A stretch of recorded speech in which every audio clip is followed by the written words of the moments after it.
People said I was like my mother, intelligent and beautiful, but foolish in love.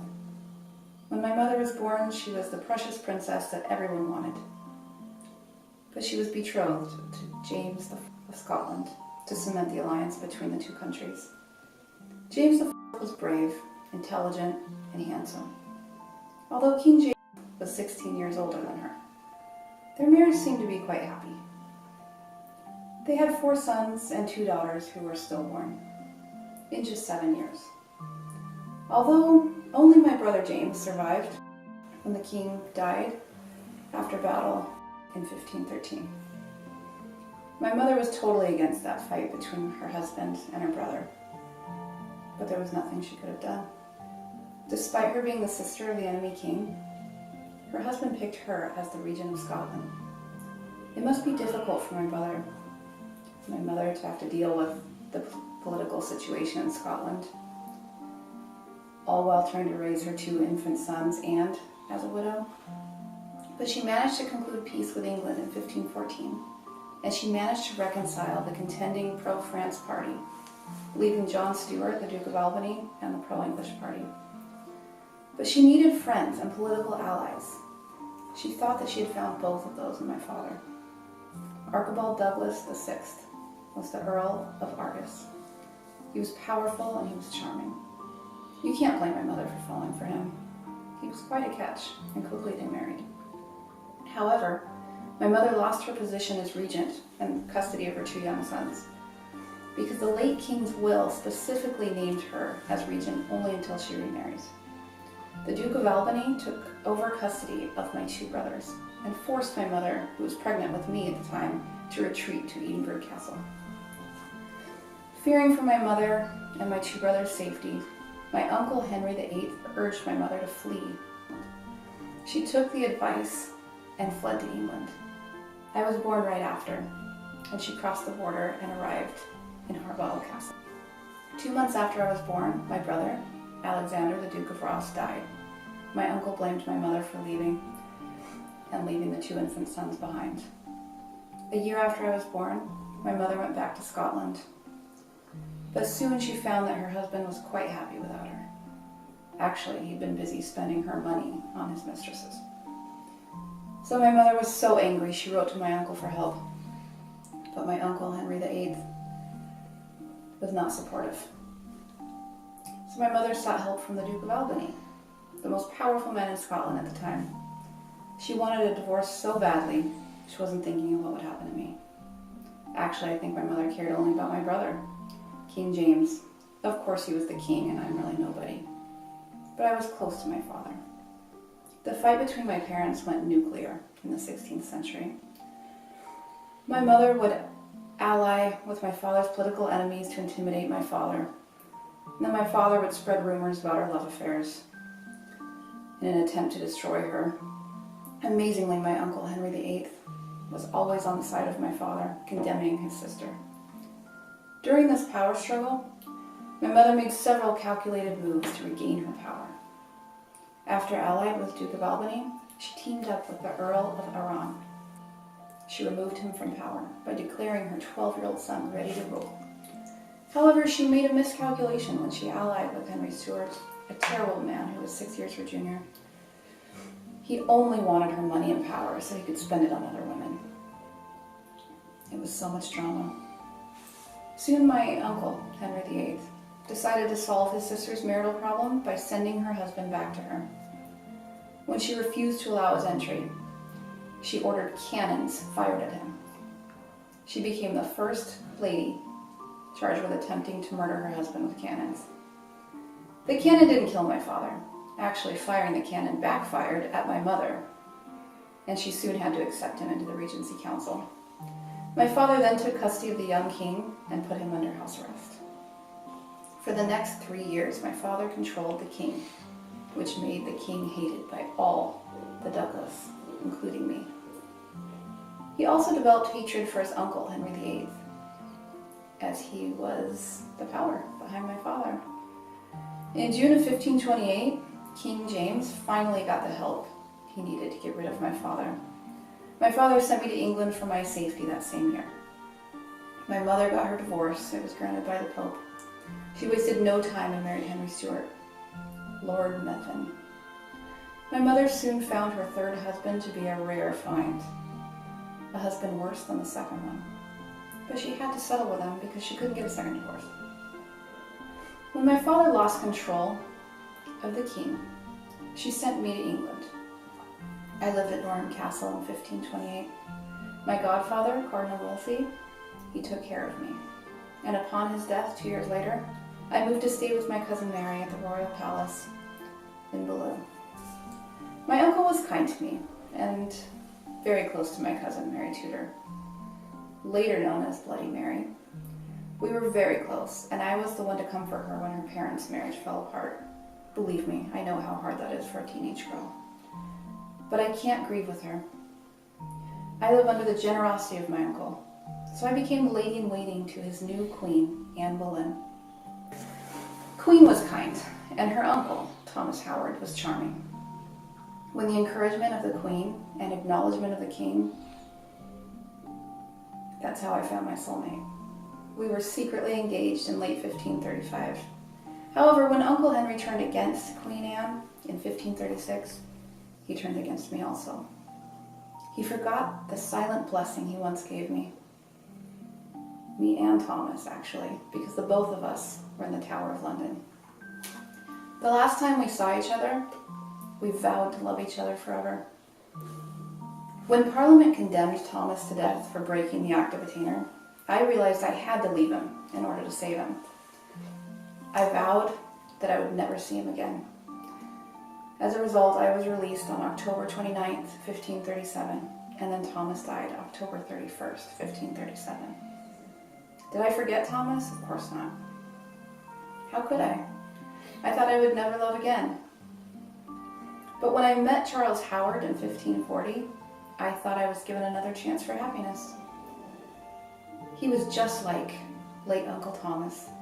He was gentle, he was sweet. I thought the king would be kind this time, since he was so madly in love with Charles's sister, the fifth Queen, Catherine Howard.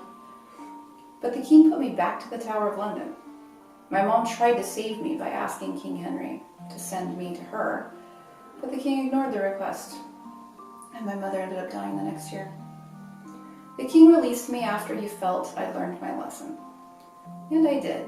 I locked up my heart, till my uncle gave me the key in Matthew Stuart, the 4th Earl of Lennox. Matthew was the 4th in line to the Scottish throne, but he gave up his right to the throne in exchange for my hand. When he fought with the English, he lost his entire estate in Scotland. But he told me he didn't mind. He didn't even mind burning in hell for eternity if he could have one day with me. To him, I was his princess waiting for rescue. And for me, he was the knight in shining armor. Finally, we found each other. I was so happy when our son Henry was born, but he soon died.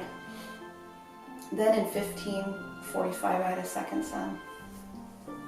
I also named him after my uncle, Henry. I couldn't have wished for a more perfect boy. Henry was intelligent, handsome, and even talented in music. He was perfect in every way.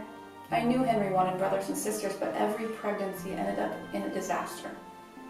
I had 8 children, but only Henry and Charles survived. When my cousin Mary Tudor became queen, I thought she would leave the crown to me.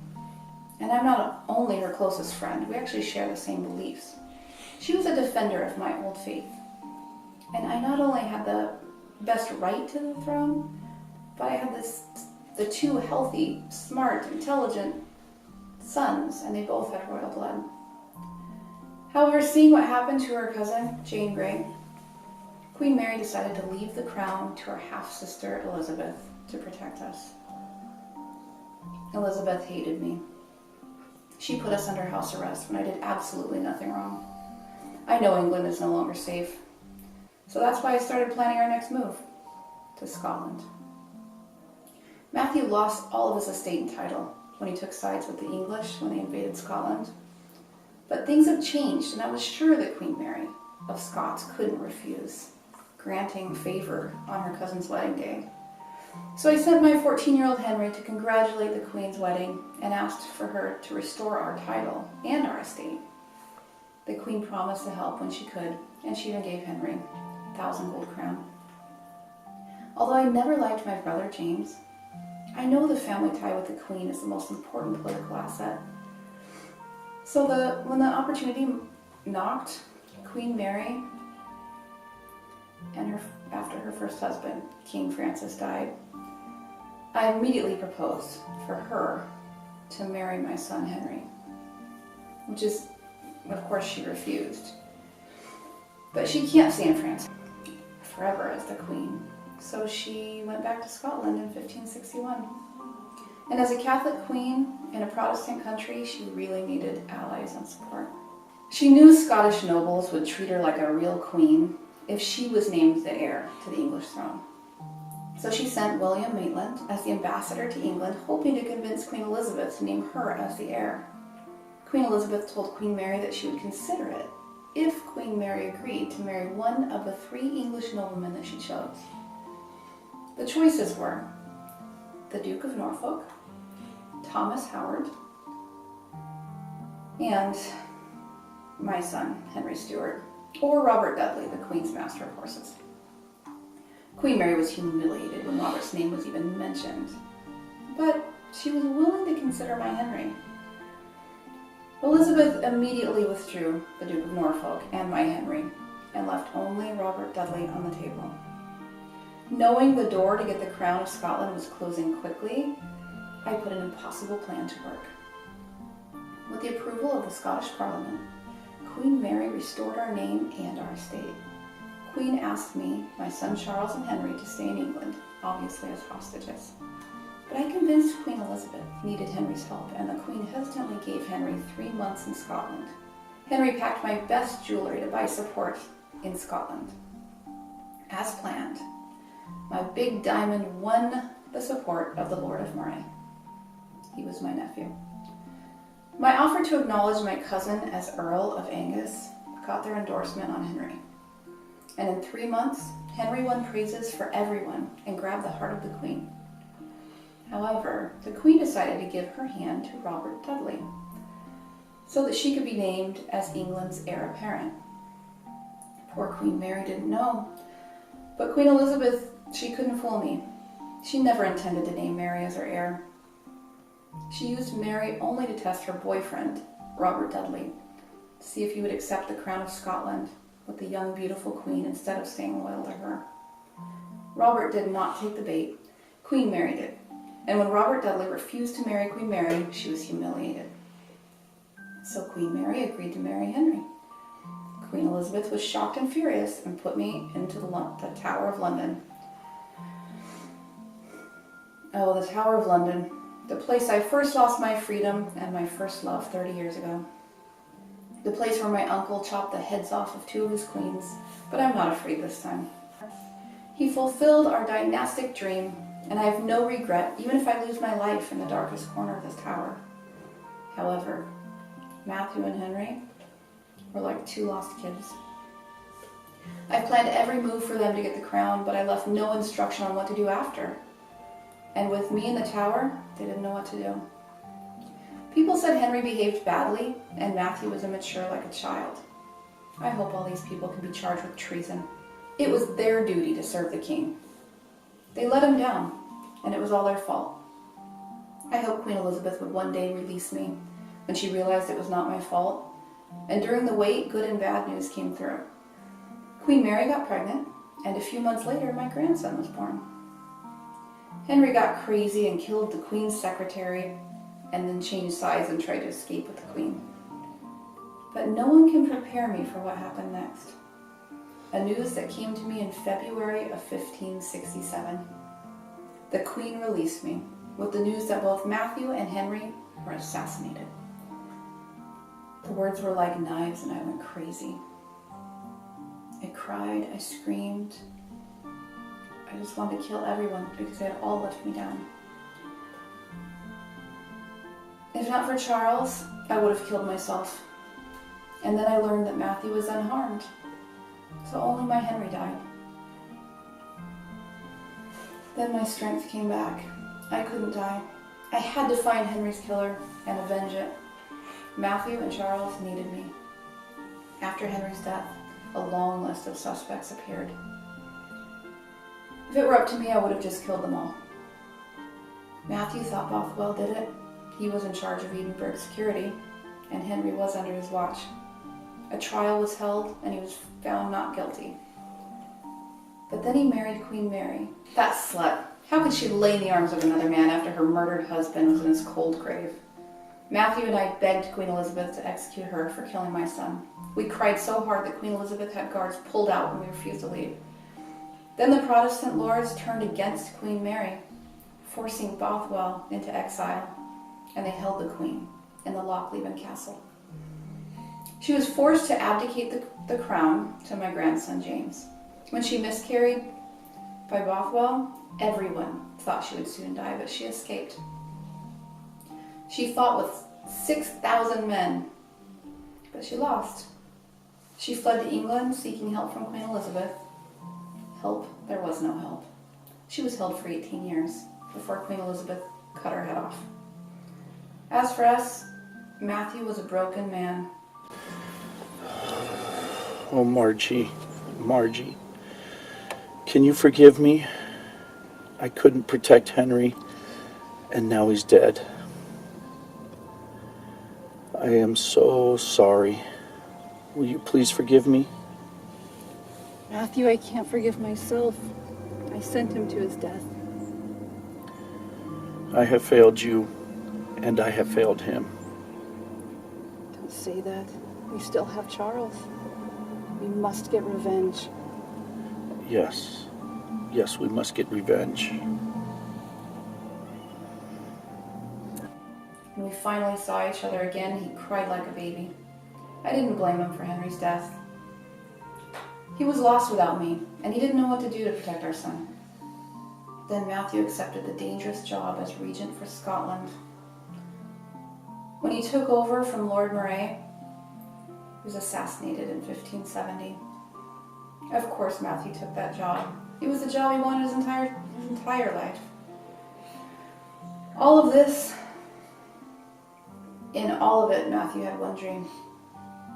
A dream of revenge for the death of his father. Now, he had that job, and he wished for revenge for the killing of his father and his son. He went on to destroy his cousins, the Hamiltons, for killing his father. However, in 1571, he was shot when the last of the Hamilton clan, the Earl of Huntly, Claude Hamilton, attacked Stirling Castle. He died in the crossfire. I was a poor woman after losing Matthew. I had nothing in my name, no income. But I'm a fighter, and I will fight to the death. Charles can't even inherit his father's title as Earl of Lennox, which should have been passed to him, but it was passed to my grandson James. But I had to fight for Charles. I was all he had. Eventually, Charles was given a new created title as the first Earl of Lennox. So we had to support ourselves with rent from Scotland. Charles turned out to be just like Henry. His good look and noble blood caught the eye of many ladies, but no one would risk their lives for him. No one would dare to love Charles except for Elizabeth Cavendish. Although she didn't have an impressive family, she had his heart. I refused to pull them apart. After all, the Act of Attainder applies only to the Queen's family, and the Queen never treated us like family. However, when Queen Elizabeth learned about their hasty marriage, she put me in the lower tower of London again. I was released after the Queen learned about Charles's death at age 21. I was greeted by my daughter-in-law, Elizabeth, and my granddaughter, Lady Arabella Stuart, who I finally met. After Charles's death, Arabella was my last hope, but the Scottish Parliament refused to grant Arabella the title and the land in Scotland. My grandson James couldn't help me. And when he was a minor, he didn't even have the power to grant estate.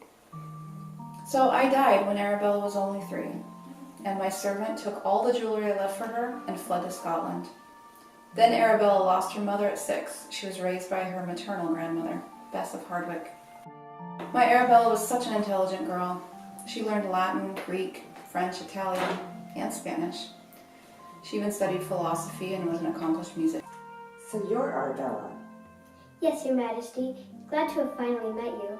I'm Arabella Stuart, Countess of Lennox. My father was Charles Stuart, Earl of Lennox. How old are you? I'm 12 years old, Your Majesty. You remind me of myself when I was your age. Thank you, Your Majesty. I'm honored for your kind words, and I am proud of my Tudor blood. Arabella made such an impression that Elizabeth openly spoke about having my 12-year-old granddaughter as queen. I like that girl. She could be a queen someday. But Queen Elizabeth did not allow her the chance to marry. Arabella thought things may be better when her cousin James took over. And then Arabella's secret betrothal to William Seymour was made public. William was a descendant to my aunt, Mary Tudor, so Arabella's marriage to him would pose a serious threat to King James because he wasn't born in England. Arabella and William tried to escape to France for a new life, but Arabella's boat was intercepted by the English Navy. She was sent back to the Tower of London. Unlike me, who spent countless days waiting for the mercy from the king, Henry or Elizabeth, Arabella killed herself by refusing to eat. I was a girl with a dream not meant for me nor for you. Do you know I once wished I could fly out to you? Let heaven hold the door. The dreams like these, not for girls like me. There is nothing but sorrow. Can you feel my heart? It beats for you. I am lost without you. Every time when I think of you,